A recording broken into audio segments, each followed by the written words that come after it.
Hello guys, what's up today? And this afternoon we are here in the rooftop container garden at nandito po tayo sa terrace at sa likod ko po yung puno ng santol at maraming bunga at pahinog na yung kanyang mga bunga at titignan po natin at mamaya ay mag-aani po tayo ng mga hinog ng bunga para matikman na natin yung unang hinog sa puno ng aming santol dito sa harap ng aming bahay. Okay, so be with me for a few minutes at pupuntahan na po natin at papakita ko sa inyo ang mga bunga at mga pahinog ng bunga ng aming punong santol dito sa harap ng bahay. Okay, let's go!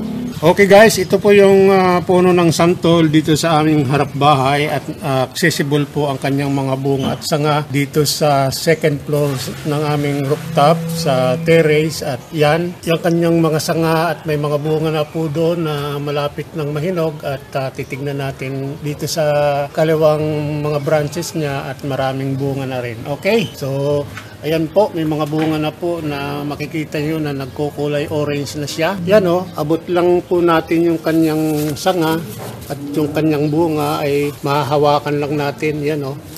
Yan. So, yan na po ang kanyang mga bunga ngayong June 2024, kanyang flowering and fruiting stage. So, yan na at malapit ng mahinog. Yung mga bunga niya, ayan, tignan natin sa taas. Ayan. So yan po kanyang mga bunga doon at marami pang bunga doon sa mga sanga na nagkukulay yellow na at in few days ay pwede nang i-harvest yung iba na mga hinog na bunga. Ayan. At kukuha din po tayo, may nakita na akong siguro mga 4 o 5 mga hinog ng bunga at kukunin na natin at malalaglag lang ang kanyang mga bunga. So ito po ay native na santol na itinanim namin dito sa harap ng bahay. At napakataas na ng kanyang puno, around 10 feet na ang kanyang puno. Pero accessible naman kanyang mga bunga at mga branches dito sa aming second floor rooftop, dito sa terrace at pwedeng abutin yung kanyang mga bunga at pwedeng i-harvest dito. So yan po at napakalago ng puno, maraming dahon at maraming sanga. At nabawasan na rin yung sanga doon na tinanggal namin kasi nakadikit sa kawad ng kuryente at bawal po yun. So, for safety reason ay inalis namin yung mga sanga. Pero nagsanga rin siya ng marami ulit at nagbulaklak at nagbunga. At ito nga at latest update ng June 2024 ay ito yung kanyang mga fruits na kasalukuyang pahinog na. So, yan po ang update natin. So, let's have a closer look ng kanyang mga bunga. Ayan. Yan po ang kanyang mga bunga at native variety ng santol po ito pero at napakatamis pag nahinog po ang mga bunga nito. At hindi po ito Bangkok santol na katulad ng tanim namin sa likod na malalaki ang bunga. Ito yung makakatamtaman lang yung kanyang bunga at napakatamis naman ang bunga na ito. Pag natikman nyo po talaga masasabi kayo, wow, ang tamis naman ng santol na ito. So ayan, kukuha po tayo ng ilang piraso na talagang pahinog na at pag di po natin kinuha yan ay malalaglag lang. So mayroon po tayong ginawang fruit harvester dito. Reusing the empty soda plastic at gagawin po nating fruit harvester at yan po ang ating pangkukuha. Okay, so yan guys, kukunin natin, harvest natin yung isang bunga doon at pahinog na siya. Baka pag di natin hinarvest, baka malaglag lang to. So, meron po tayong ginawa ditong fruit harvester gamit ang empty soda plastic bottle, ayan o. At nilagyan natin ng PVC pipe para kaya natin abutin yung kahit na matataas na bunga. Ayan, kukunin na natin o. Yun, ipapasok natin doon tapos ito ihilahin natin. Kunin lang natin yung hinog na bunga. O ayan, napasok na siya. Pwede na nating hilahin. Ayun, nakuha na siya. Ayan na o. Nasa loob na ng plastic. So, hindi siya nahulog. So, mahirap kasi pag nahulog at mabibiyak, madadamage. Ayan. Kunin na natin. Ito. O, ayan. O yan, nakita natin hinog na siya Yan, nakakuha na tayo ng isa. Hindi pa naman marami yung pahinog na pero kailangan kunin na natin yung mga hinog kasi malalaglag lang. Okay? So hanap pa tayo ng iba. na pwede pang makuha na. Siguro dito sa pating to may mga pahinog na rin. Yan. Ito siguro.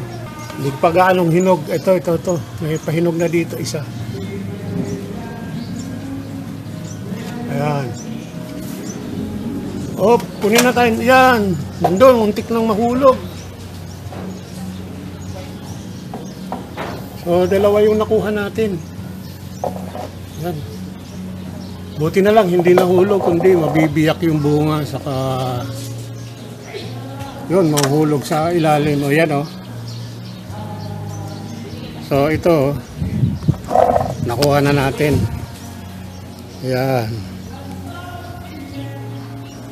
Ito, nakuha na natin hinog ng dalawang bunga at yan, naging 3 na yung ating nakuha.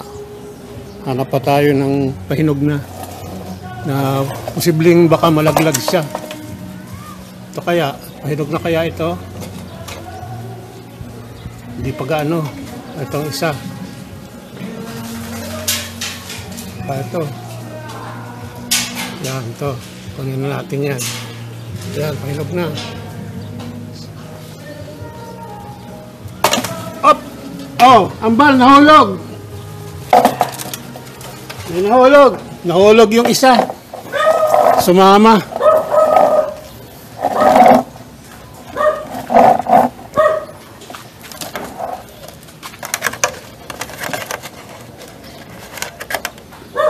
Ito, may nakuha pa tayong orange na rin siya. So, tingnan pa natin dun sa taas. Baka mayroon pang orange na.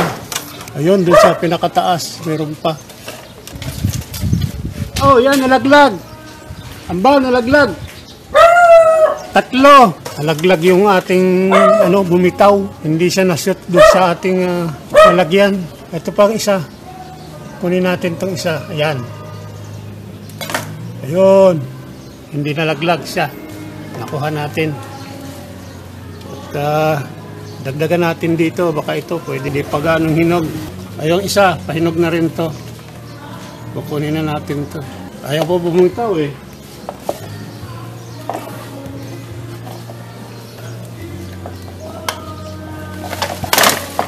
Ayan, nakuha natin. Hindi nalaglag. So, mayroon tayong nakuha na 2. Ayan.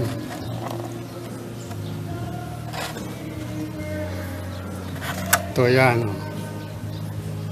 Isa pa. Minsan bumibitaw ka agad sa fruit harvester at nalalaglag. Okay? So, ito na po yung ating nakuhang pahinog na at di pa ganong masyadong hinog pero pag sumobra sa hinog yan ay malalaglag.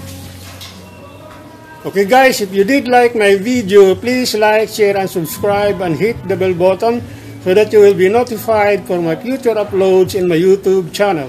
Again, this is the Urban Plant Grower with you, wishing you a good day and thank you very much for watching all my videos. And goodbye. A good day to all.